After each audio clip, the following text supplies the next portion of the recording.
நடிகர் அஜித்குமாரோட மனைவியான ஷாலினி பேசின விஷயங்கள் தான் இன்னைக்கு சமூக வலைதளங்களில் மிகவும் பரபரப்பாக இருக்குது அப்படின்னே சொல்லலாம். ஏன்னா முதல்வர் விஜய்க்கு நன்றி தெரிவிக்கிற விதமாக அவங்க கொடுத்துருந்த இந்த மீடியா விஷயம் அப்படிங்கிறது ரொம்பவும் பேசுபொருளாக இருக்குது. அதுக்கு முக்கியமான காரணம் என்ன அப்படிங்கிறத பற்றி தான் இந்த வீடியோவில் டீட்டெயிலாக பார்க்க போகிறோம். வீடியோக்குள்ளே போகிறதுக்கு முன்னாடி நீங்கள் நம்ம சேனலுக்கு பதிவாக இருந்தால் மறக்காமல் சிபி ட்ரெண்டிங்கை சப்ஸ்கிரைப் பண்ணி ஃபாலோ பண்ணிக்கோங்க. வாங்க வீடியோக்குள்ளே போகலாம். ரீசெண்டாக அவருடைய மதரில்லாவான மோகினி மையன் இறந்துருந்தாங்க. அவங்களுக்கு இரங்கல் தெரிவிக்க திரையுலகிலிருந்து நிறைய பேர் வந்திருந்தாங்க. அது மட்டும் இல்லாமல் தமிழக முதல்வரே நேரில் வந்திருந்தாங்க. அவங்க கூட நடிகை த்ரிஷாவும் வந்தது ஒரு பெரிய சர்ச்சையை ஏற்படுத்தியிருந்தது அப்படின்னே சொல்லலாம்.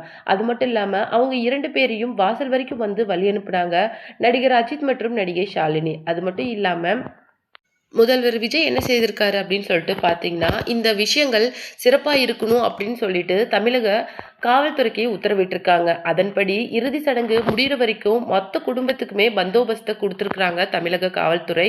அது மட்டும் இல்லாமல் இந்த சிறப்பு உத்தரவை பிறப்பிச்சதுக்காக நன்றி செலுத்திச்சிருக்காங்க நடிகர் அஜித்குமார் மற்றும் ஷாலினி. அது மட்டும் இல்லாமல் முதல்வர் விஜயை பற்றி நிறைய அவதூறுகளை நான் இப்போது கேள்விப்படுறேன். ஆனால் அதெல்லாம் பார்க்கும்போது எனக்கு சிரிப்பு தான் வருது.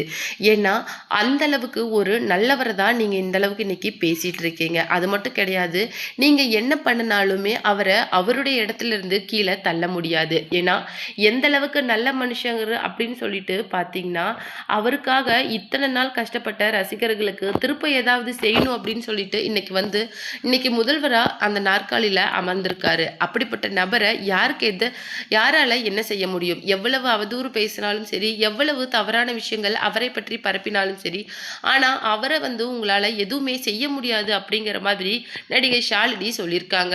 அது மட்டும் இல்லாம இன்னைக்கு தன்னுடைய ரசிகர்களுக்காக ஏதாவது செய்யணும் அப்படின்னு சொல்லிட்டு மற்றவங்களுக்காக செய்யக்கூடிய அந்த மனதோட தான் இன்னைக்கு அவர் வந்திருக்காரு. அப்படி இருக்கிற நபர் மேல எவ்வளவு அவதூற பரப்பினாலும் சரி, எவ்வளவு தவறான விஷயங்களை எடுத்து வச்சாலும் சரி, அது எடுபடாது அப்படிங்கிற மாதிரியும். அது மட்டும் இல்லாமல் விவாகரத்து அப்படிங்கிறது அவங்கவுங்களோட தனிப்பட்ட விஷயம். கணவன் மனைவிக்கு நடுவில் எவ்வளோ பெரிய விஷயம் நடந்தாலும் அது அவங்களுடைய தனிப்பட்டது. அதில் 3வது நபர்களோட தலையீடு அவங்க அப்படி இப்படி அப்படின்னு சொல்லிட்டு பேசுறது என்னை பொறுத்த வரைக்கும் ரொம்பவும் அநாகரிகமாக நான் கருதுறேன். அது மட்டும் இல்லாமல் எனக்கு முதல்வர் விஜயை பற்றியும் நடிகை அவருடைய மனைவியான ஷாலினியை பற்றியும் நடிகை த்ரிஷாவை பற்றியும் எனக்கு நல்லாவே தெரியும். 3 பேருமே ரொம்ப நல்ல மனிதர்கள். அது மட்டும் இல்லாமல் எனக்கு ரொம்ப காலமாகவே சங்கீதா நல்ல நண்பராக இருந்து வந்திருக்காங்க. அப்படி பார்க்கும்போது சங்கீதா ரொம்பவும் காமான அமைதியான பர்சன். நீங்கள் யாராவது அவங்க கிட்ட பேசுனீங்களாலே அந்த 2 நிமிஷமே அவங்க வாழ்க்கையில் மறக்க முடியாது. அந்தளவுக்கு மரியாதை கொடுத்து அவ்வளோ இனிமையாக பேசுவாங்க. அப்படி 2 பேருக்கும் என்னதான் நடந்திருக்கும் அப்படின்னு சொல்லிட்டு மற்றவங்களோட கருத்தை பார்க்கும்போது எனக்கு வேடிக்கையா இருக்கு. கண்டிப்பா அவங்களுடைய விவாகரத்து வழக்கு அப்படிங்கிறது ஒரு நாள் முடிவுக்கு வரும். அது வரைக்கும் அமைதியா இருங்க. தயவு செய்து அவங்களுக்கு லைஃப்ல கொஞ்சம் ஸ்பேஸ் கொடுங்க. அது மட்டும் இல்லாம முதல்வர் அப்படிங்கிற பணி அப்படிங்கிறது ரொம்பவும் சுமையான பணி. அந்த பணியை இடைவிடாத அவர் செய்யறதுக்கு எல்லாருமே தயவு செய்து உதவி பண்ணுங்க. அது மட்டும் இல்லாம அவருடைய ஃபேமிலி விஷயம், அது மட்டும் இல்லாம பொலிட்டிக்கல் விஷயம் அப்படின்னு சொல்லிட்டு 2 விஷயத்தையும் ரொம்ப ஹெக்டிக்கா அவருடைய மண்டைக்கு கொண்டுட்டு போகாதீங்க.